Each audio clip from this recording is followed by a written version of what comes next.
Hello friends.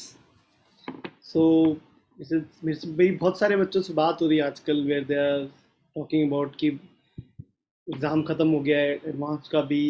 तो कुछ बच्चों को थोड़ा स्ट्रेस है, कुछ बच्चे थोड़ा एम्प्टी सा फील कर रहे हैं कि भैया आदत थी डेली सुबह उठ के पढ़ने की, अब क्या करें। तो उनके लिए बनाना चाहता था ये छोटी सी video where we talk about कि भाई जे एडवांस के बाद क्या करना है। तो पहली चीज़ तो ये फीलिंग तो आई रही होगी आप लोगों को कि एक जो बर्डन था उस पूरी प्रिपरेशन का वो काफ़ी कम हो गया होगा। एकदम सडनली बोझ सा था एक, वो हल्का हो गया होगा। ठीक है, रूम में बहुत सारी किताबें बिखरी होंगी, अब मम्मी पापा चिल्ला रहे होंगे बेटा इनको हटाओ यहाँ से, गद्दी में बेचो या किसी और को दो। So that would be going around may be in houses, in your houses these days. ठीक है, तो फील दैट ग्रेट फीलिंग मतलब कि वो जो प्रिपरेशन की जो स्ट्रेस था, अगर वो था तो वो कम हो गया होगा। एंड ऑल्सो कुछ बच्चे ऐसे हैं जो अभी भी यही सोच रहे हैं कि एग्ज़ाम ख़राब हो गया या एग्ज़ाम में और बेटर कर सकते थे। अब इन सब चीज़ों के बारे में सोचना बंद कर दो यार, मतलब there is no point of thinking about it. तो कुछ फ़र्क तो पड़ना नहीं है, एग्ज़ाम हो चुका है ख़त्म, जो आप प्रिपेयर कर सकते थे वो हो चुका है, सब कुछ हो चुका है। अब बस ये कि हमें कॉलेज सेलेक्ट करना होगा on the basis of the result that we would have. ठीक है, ये मतलब आप रिजल्ट को नहीं बदल सकते, बट आप way you react to that result आप बदल सकते हो। मेरे को जो मेरे से बच्चे पढ़े हैं उन्हें तो स्टोरी पता ही है कि भाई मैं एक कोचिंग इंस्टीट्यूट के एंट्रेंस में सेलेक्ट नहीं हुआ था 10वीं के बाद, and I could have got demotivated and I would have said कि मेरे से बस की तो कुछ नहीं है and all of that, but rather than that I took it as a motivation that अब तो मुझे बहुत अच्छा करना है। तो अब कॉलेज में जाओगे तो things become actually easier because जैसे इसमें प्रिपरेशन में तो बहुत सारे लोग बहुत ज़्यादा मेहनत कर रहे होते हैं, तो थोड़ा मुश्किल हो जाता है मेहनत करने के बाद भी एग्ज़ाम को पक्का से क्लियर कर लेना। और एग्ज़ाम की जो नेचर है वो भी थोड़ी फिकल सी है, थोड़ी डिफरेंट सी है, जिसकी वजह से ज़रूरी नहीं कि आप मेहनत भी बहुत करो और फिर भी आप एक बहुत अच्छी रैंक लेके आ पाओ। ठीक है, बट कॉलेज में ऐसा नहीं होता। कॉलेज में जनरली ये ट्रेंड देखा गया है कि जो बच्चे मेहनत कर रहे होते हैं उनकी बहुत ज़्यादा अच्छे नंबर आ रहे होते हैं। सो दैट इज़ एक generally absolute marking type feeling है ना, बोर्ड के एग्जाम में आपको पता है कि मेहनत करोगे तो नंबर अच्छे आ ही जाएंगे, तो वैसी ही कुछ फीलिंग कॉलेज के एग्जाम्स में भी होती है। तो in that aspect, so it's going to be good, it's going to be great. So change your reaction to the result that you've had, and उस रिएक्शन को ऐसे चेंज करो कि यार हम अगले स्टेज में अपनी लाइफ के बहुत अच्छे बहुत एफर्ट के साथ जाएंगे। मतलब सोचो ना कि जब आप 11वीं में आए थे स्टार्टिंग में, तो आपको बाद में ऐसा लगता होगा by the end of 12th कि काश मैं 11वीं के टाइम पे दोबारा जा सकता हूँ and I can restart my preparation and I can do all those nice things, और I could believe in myself and I can work a little more hard initially so that I am able to do well eventually. So वो same feeling आपको ऐसा ना हो कि 4 साल बाद भी आ रही हो। तो अब ये जो जो हमारे आने वाला टाइम है हमें उसको अच्छा करना चाहिए।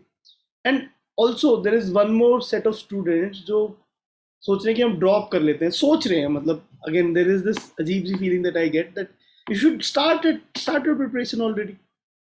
और उससे एक आइडिया लग जाएगा, क्योंकि जो ड्रॉप ईयर होता है ना वो थोड़ा डिफिकल्ट लगता है।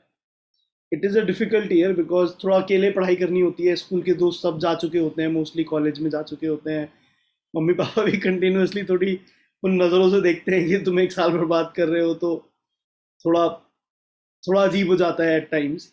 ठीक है, तो अगर आप ड्रॉप करने का प्लान कर रहे हो तो you need to make sure that आप 1 महीने तक अगले खुद से पढ़ाई करो। आपके पास ऑलरेडी आपके लेक्चर नोट्स मॉड्यूल सब कुछ हैं।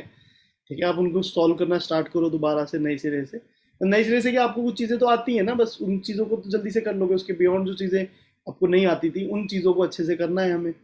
तो उन चीज़ों को अच्छे से करो और फिर देखो कि are you able to do them और नॉट, और are you able to study for for longer hours और नॉट। क्या वो सेम चीज़ को आप करने में उतना डेडिकेशन खुद से लेके आ पा रहे हो, नहीं आ पा रहे हो। ठीक है, मैं तुम्हें बोल रहा हूँ तुम मोटिवेट हो जाओगे 1 घंटे के लिए 2 दिन के लिए, but that is not going to suffice for this drop journey. Drop वाली जर्नी जनरली जेल प्रिपरेशन वाली जर्नी से थोड़ी ज़्यादा डिफिकल्ट होती है, क्योंकि अकेले बितानी होती है और सेल्फ मोटिवेशन बहुत ज़्यादा चाहिए होता है। क्योंकि अगर आप 1-2 दिन का भी बीच में गैप कर देते हो तो वो टॉपिक अगर चल रहा है कहीं आप प्रॉपर्ली ड्रॉप के लिए पढ़ाई कर रहे हो तो वो फिर मुश्किल हो जाती है। ठीक है, एंड देन उसके अलावा मतलब सो ड्रॉप वाली चीज़ को ऐसे देखो, और अगर आपको लग रहा है आप नहीं डेडिकेटेड हो तो छोड़ो ड्रॉप का आइडिया। जो कॉलेज अभी मिल रहा है उस कॉलेज में बेस्ट कॉलेज चूज कर लेते हैं। आप उसके लिए हमसे कांटेक्ट कर सकते हो, we will help you out in choosing a better college. ठीक है, हम लोग कुछ ऐसी वीडियोस भी बना रहे हैं अभी where we talk about colleges and branches and so many other things so that it becomes easier for you to take those decisions. ठीक है, and then choose your college एंड उस कॉलेज में जाके अच्छे से मेहनत करो। सपोजिटली मान लेते हैं कि बहुत अच्छा डिपार्टमेंट भी नहीं मिला, तो भी मेहनत करो कॉलेज जाके और सोचो कि हम कैसे करेंगे चीज़ों को। तो आई बिलीव थोड़ा बेटर रहेगा हमारे लिए इन लॉन्गर परस्पेक्टिव ऑफ लाइफ। ठीक है, उसके अलावा यार देखो, मतलब मैं कहता हूँ कि जनरली बच्चों को मैं बोलता हूँ जो लोग ड्रॉप करने का प्लान नहीं कर रहे हैं, जब वे प्रेडी क्लियर कि हमें ड्रॉप नहीं करना है, तो जो अगले 30 दिन है उसको थोड़ा सा रिलैक्स होकर गुजारना है। ठीक है, पहले 15 दिन तो बिल्कुल फुल रिलैक्स करो जब तक एडवांस का रिजल्ट नहीं आ रहा।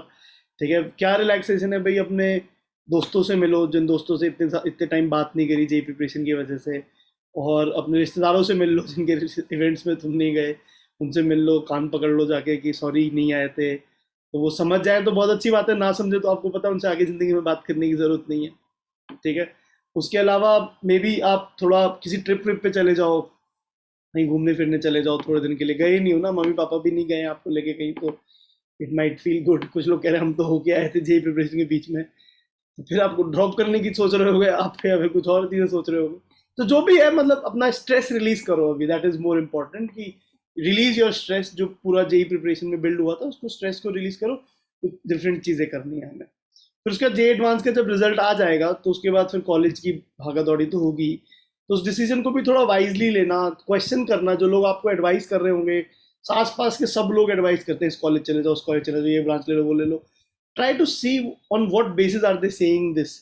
Are they saying it on the basis of their own experience, which might be only 1 or 2 or 3 students, or they are saying it on a huge experience where they know about college की placements क्या है college में, what are the, क्या कहते हैं, kind of students who go there. ठीक है, and eventually उसके बाद अपॉर्चुनिटीज क्या क्या मिल रही है, उन्हें ज़्यादा आइडिया है या फिर एक ही कॉलेज का आइडिया है। तो बहुत बार मैंने नोटिस किया है कि बहुत हम लोग एडवाइस ऐसे रैंडमली लोगों से ले रहे होते हैं, जिसकी वजह से हमारा जो डिसीजन होता है बहुत हौस पौस हो जाता है। तो कोशिश करना, आप you are the best person to जज इट। आप पढ़ो, इस सब बहुत सारी इन्फॉर्मेशन अवेलेबल है, हम भी प्रोवाइड करने वाले हैं। read about the colleges so that you are able to decide which college you want to do take, which branch you want to choose। ठीक है, कि एंड देन सिमिलरली उसके बाद once you are able to decide on to the college, फिर थोड़ा coding वगैरह सीखने पे काम कर सकते हो। मैं जनरली बच्चों को रिकमेंड करता हूँ कि फिजिकली एक्टिव रहना है कॉलेज लाइफ में, तो स्पोर्ट्स वगैरह पे थोड़ा सा काम किया जा सकता है कि हम अपने स्पोर्टिंग टैलेंट को थोड़ा सा, कोई एक पर्टिकुलर स्पोर्ट्स सीख लें जिसको हम कॉलेज में खेल पाए। ठीक है, तो बस I think that is essentially the points that I want to talk about. छोटी सी बात ये हो सकती है कि स्ट्रेस नहीं लेना ना, स्ट्रेस वाले टाइम होपफुली खत्म हो गया है अब with respect to this JEE preparation. Stress नहीं लेना, डिफरेंट टाइप ऑफ स्ट्रेस आएगा वैसे तो, बहुत सारी चीजें करने के लिए जीवन में सब कुछ करने की कोशिश करेंगे, तो there will be a lot of issues of time management and how do we plan to do them, वो सब कुछ कहानियां होंगी। ठीक है, तो स्ट्रेस नहीं लेना है और अपने आप पे विश्वास रखना है। इस प्रिपरेशन से आपने बहुत कुछ सीखा है, आपने साइंटिफिक एप्टीट्यूड बढ़ाया है, अपना मेंटल एप्टीट्यूड बढ़ाया है अपना। ठीक है, आपने अपनी क्रिएटिव एबिलिटी बढ़ाई। कुछ लोग उल्टा सोचते हैं, बट एक्चुअली में जो इन प्रॉब्लम्स को आप इमेजिन कर पाते हो उससे आपकी क्रिएटिव एबिलिटी बढ़ रही है। ठीक है, तो there is a lot of learning which has happened and that is the important thing. वो सबसे इंपॉर्टेंट है कि दैट लर्निंग हैज हैपेंड। तो अब आपको ये बात पे फोकस करना है कि अपने विश्वास करना है, और जो नेक्स्ट फेज है लाइफ का उसमें फुल ऑन, बिल्कुल फुल एनर्जी के साथ जाना है और उसको बिल्कुल फोड़ देना है। ठीक है, चलो, all the best. Thank you so much for listening to me. I hope it would help you out. Thank you. Bye.